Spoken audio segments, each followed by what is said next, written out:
Malawi Brief. Matthews Ntumbuka amene ndi phungu kuchokera ku Lumpi komanso wa chipani cha UTM auza boma kuti lithe kupeza kampanina yobweretsa network. Iwowa ati izi zitha kuthandiza kuti makampani mdziko muno akonze manetwork awo amenenso ali ovuta ndi kale. Komanso zitha kuthandizanso kuti ma services awo akhale osika mtengo monga mabando ndi zina. Yeni mafunsa kuti masiku ano kuli technology kuti operator amene akhoza kubwera panopa sikuti ayeneranso kumanga matawa anyuwani AI amatha kugwiritsa ntchito matawa amene alipo aja. Ndiye timapempha kuti unduna uthandize kubweretsa ma operator akuluakulu monga timadziwa kusafa kuli MTN imene ili mu Africa monse muno, kuliso Orange, kuli Vodafone, Vodacom, makampani akuluakulu ngati Airtel, TNM kuti abwere kuti pakhale mpikisano. Poyankha apana Malomba anati mtsogoleri wa dziko lino anavomereza kuti undunawu upeze kampani ina ngati njira imodzi yochepetsera vutoli. Iwo ati m'mbuyomu kampani zina zomwe zinaonetsa chidwi ndi kupatsidwa ziphaso zinalephera kuyamba ntchito yawo. Ngakhale zili choncho apresident athu panopa pozindikira kuti tili ndi maoperator awiri okha ndipo pamafunika ndithu pazikhala competition. Mukamba competition kamathandiziraso kuti mendonera kuti kapena njira zimene zikhale zabwino anthu asamakhale ndi mavuto zimathandizira komanso mitengo ya zinthu zikhale yotsika zimathandizira mukakhalapo ambiri pa malonda paja pasika mukakhala ambiri pasika paja pakhala anthu ambiri amalonda ogulitsa zinthu zimachipa. Pavuto lokhudza network ana Malomba anati akhala akukambirana ndi kampani za lamyazi koma zina mwa kampanizi zakhala zikudandaula kuti kusowa kwa ndalama zakunja kukulepheretsa kugula makina atsopano. Vuto lalikulu ndi lakuti ali ndi ndalama zakumaleko nkuno koma akukanika kuti angagule katundu woti equipment yoti ithandizire kuti njira zamakono zimenezi za lamyazi zimenezi zikhala zabwino. Kukhala ndi intaneti yodalirika komanso network kumathandizira kukweza ntchito za mauthenga. Masomphenya a dziko lino a Malawi 2063 amatsindika kuti njira zamakono zofalitsira mauthenga monga intaneti ndi network ndi zofunikira kwambiri pa chitukuko cha dziko. Meklina Chirwa, MPC Lilongwe. Boma lati likufuna kulemba ntchito apolisi okwana 6,000 ngati ntchito imodzi yokhwimitsira chitetezo mdziko muno. Nduna yoona za mdziko Apita Mukito yati boma likudziwa madandaulo omwe alipo kumbali ya chitetezo. Malingana ndi Mukito, kulembedwa ntchito kwa apolisiwa kuthandiza kuti mdziko muno mukhale chitetezo chokwanira. Ndi cholinga cha boma la Malawi komanso cholinga cha boma la Democratic Progressive Party kuonesesa kuti mdziko muno muli chitetezo chokwanira. Mukamvesesa kwambiri aphungu ambiri wa nkhani yaikulu imene akunena ndi kupempha mapolisi unit andi mwanthawi zonse tanena kuti boma ndi khumbo lathu kuti atsogoleri pamodzi ndi anthu akumidzi athandizane kumanga mapolisi unit amenewo, ndipo ngati ife boma tiyesesa kupereka asilikali kuti awathandize. Nthawi zambiri ife akuboma timalimbikisa kwambiri kubale wapakati pa apolisi ndi anzathu akumidzi. Anthu akumidzi pamodzi ndi ife apolisi tigwirana manja mudziko panthu muno titha kuchepesa umbanda ndi umbava. Chifukwa timanena zimene chifukwa chonena kuti anthu akubawa nthawi zambiri amakhala ndi ife tomwe midzimu timawadziwa ndithu. So ngati tikuwadziwa tiye tikachite ripoti ku polisi ndipo mothandizana ubale umene utapitira pakati pa anthu akumidzi ndi ife akuboma apolisi mpezeka kuti mdziko muno nkhani ya umbanda ndi umbava ikhala yotsika kwambiri. Posachedwa pompano akupolisi apasidwa mwayi oti alembe ntchito asilikali okwana 6,000 ndipo posachedwa pompano tiona ma-advert osiyanasiyana ma newspapers ndi mwina muli monse kuti anyamata amene wapite akaphunzire maphunziro a usilikali, ndipo tikukhulupirira kuti after training anthu amene akamaliza ma training awo atithandizira kukweza chiwerengero cha asilikali athu komanso kuti nkhani ya umbanda ndi umbava madera mosiyanasiyana utsika, chifukwa ndiye kuti tikhala ndi anthu ambiri othandizira kubweretsa bata ndi mtendere mu dziko lathu la Malawi. Sipikala wa nyumba ya malamulo Asamir Sulemani walengeza kuti nyumba ya malamulo yaonjezera zokambirana zake mnyumbayi ndi sabata imodzi. Asulemani ati izi zadza kutsatira zokambirana ndi mtsogoleri wa dziko lino pa kuonjezera kwa nthawi. Iwo ati nyumbayi idzamaliza zokambirana zake lachisanu pa 7 August m'malo mwa pa 31 July. Padakali pano mkulu osungitsa mwambo kumbali ya boma ku nyumba ya malamuloyi a Patricia Whiskes wati zokambirana za nyumba ya malamulo mu sabata yachitatu zayenda bwino. A Whiskes ayamikira kupezeka kwa nduna zambiri mnyumbayi kudzayankha mafunso zomwe ati zapereka mpata kwa aphunguwa kukambirana mfundo zikuluzikulu komanso kufunika makamaka zofunika zokhudza chitukuko cha dziko lino. Imene muno nyumba ya malamulo yakhala sabata yopindulitsa kwambiri. Nyumbayi yakwanitsa kukambirana zinthu zochuluka kwambiri kuphatikizapo maunduna osiyanasiyana amene nduna zawo zinakwanitsa kubwera kuno ku nyumba ya malamulo kudzayankha mafunso amene aphungu adafunsa maunduna amenemu. Mafunso amenewa amaonetsa nkhawa kapena kuti nkhani zomwe zikuluzikulu zomwe zikukhudza dziko lino.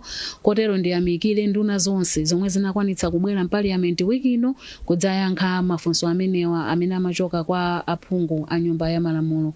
Mu sabata imeneyi tinakwanitsanso kuyang'ana ma delegation reports potengera kuti pali makomiti osiyanasiyana akunja komanso ena amene amagwira ntchito Malawi muno amene amazukuta nkhani zosiyanasiyana zokhudza dziko lathu lino. Ndiye mu sabata imeneyi tinakwanitsa kuonanso makomiti amenewa ndipo nyumbayi yavomereza maripoti angapo ndithu amene anaperekedwa mu sabata imeneyi. Ndithokoze mwapaderadera mgwirizano mwa aphungu a nyumba ya malamulo aonetsa msabata ilelo padali kugwirizana kwambiri pakati pa aphungu otsutsa boma komanso aphungu ambali ya boma kuti zokambirana zonse mnyumbayi ziyende bwino ndipo tsopano tamaliza bwino sabata. Sabata yamawa tikuyembekeza kuti nyumbayi ikhale kupitirira kuyang'ana ma ministerial statements komanso boma likhale likuyankha mafunso osiyanasiyana kuchokera kwa aphungu. Mwazina nyumbayi tikuyembekezanso kuti ikhala ikuyang'ana mabilu osiyanasiyana amene achokere ku boma. Nduna ya maphunziro mdziko muno a Bright Nsaka yati unduna wawo uonetsetsa kuti maphunziro a ntchito zamanja adzipezeka msukulu zonse za sekondari mdziko muno. Amsaka anena izi pa sukulu ya sekondari ya Bwaira mu mzinda wa Lilongwe pomwe amayendera ndi kuona mmene ntchito yolembetsa mayeso a MSCE yayendera.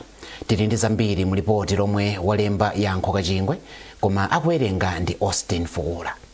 Atamaliza kuyendera mayeso, nduna ya zamaphunziro a Bright Nsaka anayenderanso ndi kuona ntchito zomwe ophunzira phunziro la ntchito zamanja apanga ngati mbali imodzi ya mayeso awo, ndipo anati zomwe achita ophunzirawo ndi zosangalatsa komanso zopatsa chidwi, ndipo ati izi zitha kuchepetsa vuto la kusowa kwa ntchito komanso kupititsa patsogolo chitukuko cha dziko lino.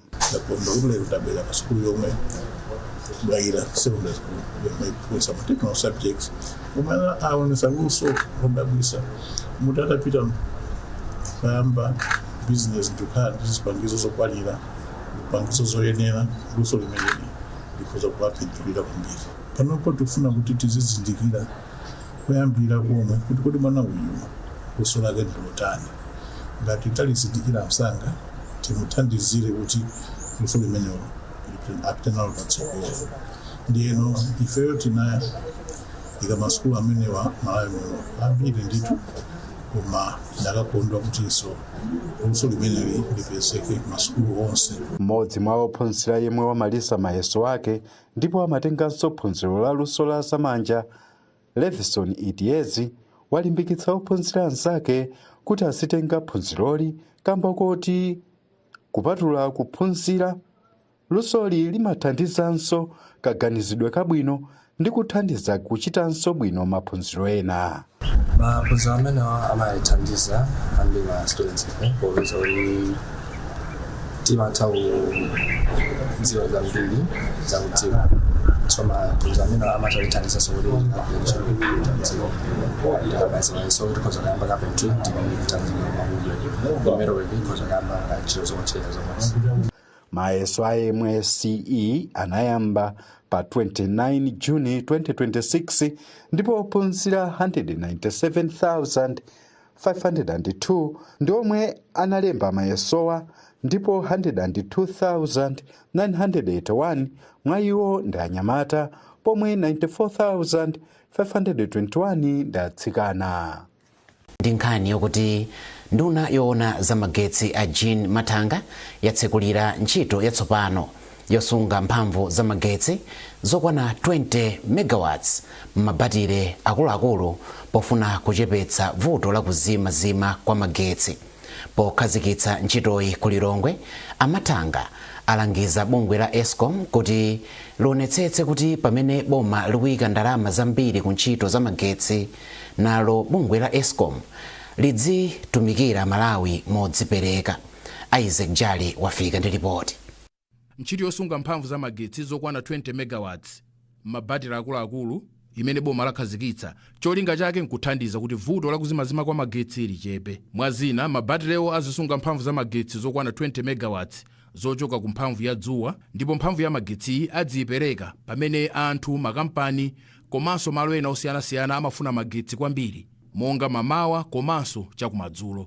Polankhula pokhazikitsa ntchitoyi, nduna ya za magetsi a Jean Matanga anati zimenezi zikugwirizana kwambiri ndi cholinga cha boma chofuna kuti pomakwana chaka cha 2030 anthu ambiri adzakhale ndi mphamvu za magetsi zimene zothandiza pa chitukuko cha chuma cha dziko lino. Amatanga atinso ntchito imeneyi ithandizira kuchepetsa ntchitidwe odalira kwambiri dizelo pofuna kuthandizirapo pa nkhani ya magetsi. Pamenepa iwo apempha bungwe la Eskom kuti pamene boma ndi mabungwe osiyanasiyana akuyika ndalama zambiri pa zipangizo za magetsi, nkofunikanso kuti bungwe la Eskom lidzitumikira Amalawi moyenerera, monga kulumikiza nyumba zawo mwansanga ku magetsi komanso kuthamanga nsanga anthu akadandaula vuto lililonse la magetsi.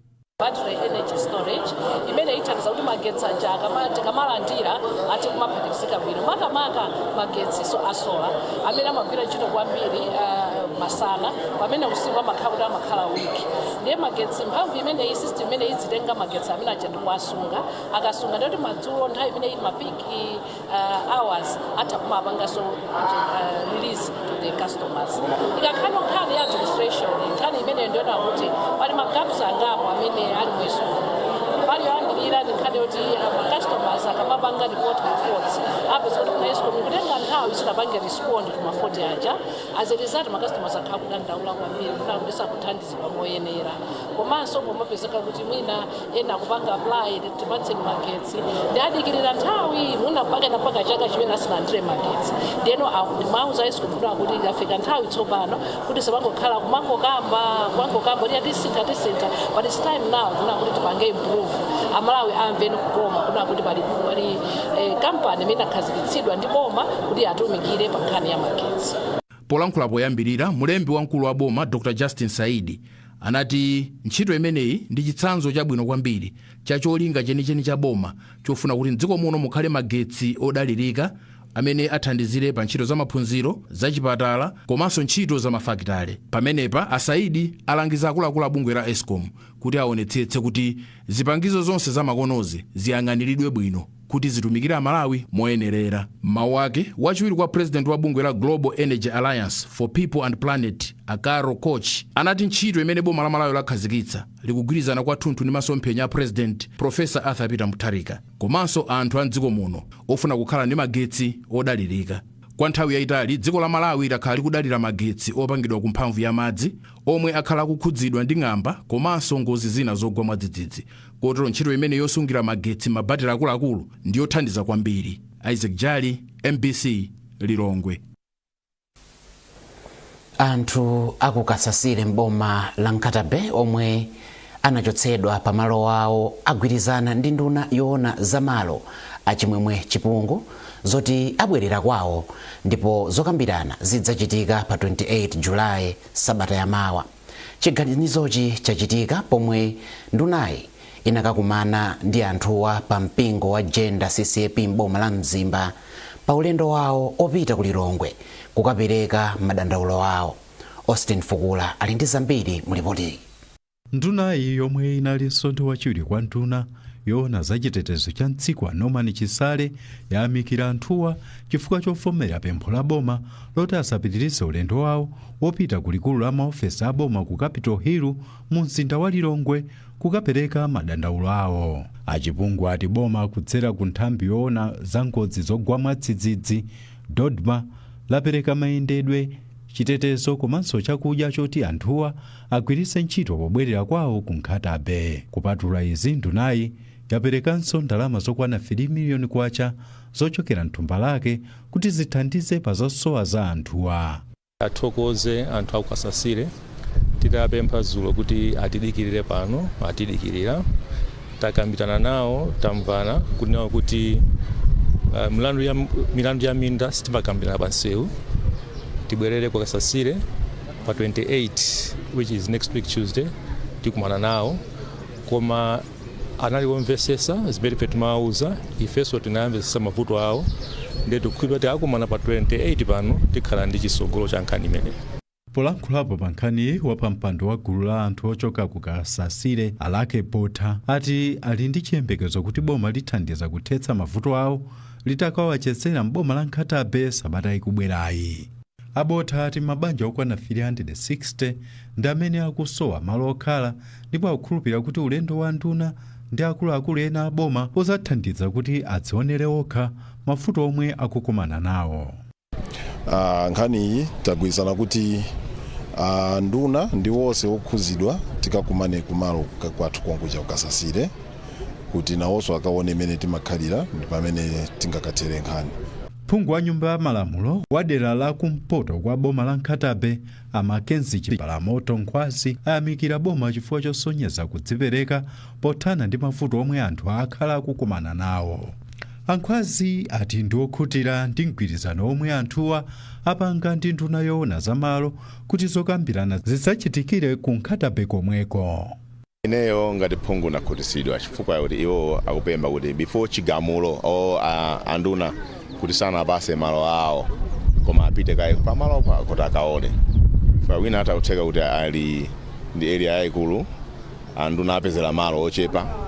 So zimenezo akuona kuti before chichose chisanabwere tipite tikaone limodzi pamene pabwere chiganizo. Wachiwiri kwa nduna yoona za chitetezo cha mdziko Norman Chisale achenjeza eni minda ya maesteti omwe akulowerera nkhani ya malo a anthu aku Kasasire kuti asiye mchitidwewu. Achisale atinso pali atsogoleri a zipani zandale komanso atsogoleri a mipingo omwe akulowerera nkhani ndipo boma silolera kuti zinthu ngati izi zipitirire. Anthu aku Kasasire anachotsedwa pa malowo ndi asilikali ankhondo a mdziko muno MDF pafupifupi zaka ziwiri zapitazo kamba kuti analowerera malo a asilikali ankhondo. Austin Fukula, MBC, Nzimba.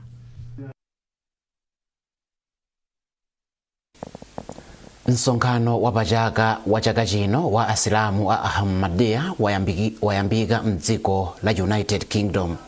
Nthumwi zopitirira 50,000 zochokera maiko opitirira 100 ndi zomwe zikuchita nawo msonkhanowu kuyambira lero mpaka la Mulungu pa 26 July 2026.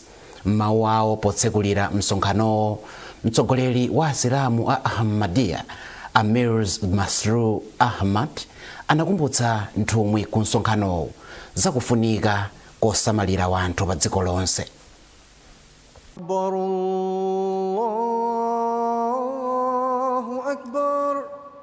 Msonkhanowu omwe mutu wake ndi kulimbikitsa chikondi ndi umodzi pakati pa anthu a mitundu yonse wayitana akuluakulu ophunzira bwino pa nkhani za chipembedzo kuti athe kutambasula zambiri zomwe zikupsinja anthu pa dziko lonse monga njala, nkhondo ndi mavuto akusintha kwa nyengo.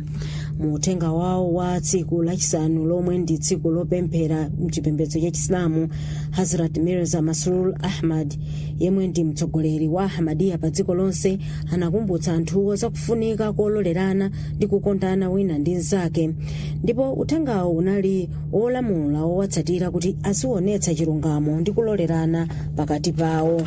Nthumwi ku msonkhanowo zaonetsa kukondwa kwawo pa msonkhanowo zomwe anati zapangitsa kukweza chikhulupiriro chawo pa Mulungu. Muhammad Ghazi Ahmad wa ku Mauritius anati moyo wake wauzimu wakwera kamba kukhala nawo pamwambo wa jalasa wa chaka chino, ndipo pomwe Sadik Amin wa ku UK anati msonkhano wamuthandiza kuunika moyo wake wauzimu ndi kuzidzudzula moona mtima mwina ndi mwina mmene iye amalephera ngati munthu. Patha tsopano zaka 60 kuyambira pamene misonkhano ngati iyi inayamba kuchitika mdziko la United Kingdom, ndipo pamwambowu mtsogoleri wa Ahmadiyya anakweza mbendera ya Ahmadiyya komanso ya dziko la Britain kusonyeza kuyamba kwa msonkhanowo. Gulu la Ahmadiyya linayamba mdziko la India mzaka za 1900, ndipo pofika lero asilamu a gulu limeneli amapezeka m'mayiko oposa 230 pa dziko lonse lapansi. Sifati Msusa, MBC, Hampshire, United Kingdom. Ndipo munkhani za masewero, timu ya dziko lino yomwe ikutenga nawo mbali ku mpikisano wa Commonwealth mdziko la Scotland iyamba masewero ake usiku uno. Mnyamata wa masewero ankhonya Elias Bonzo komanso msungwana ochita masewero osambira Zo Rebelo ndi omwe alowe m'bwalo lero. Ndi nkhani imeneyi tafika kumapeto kwa nkhani zathu madzulo ano.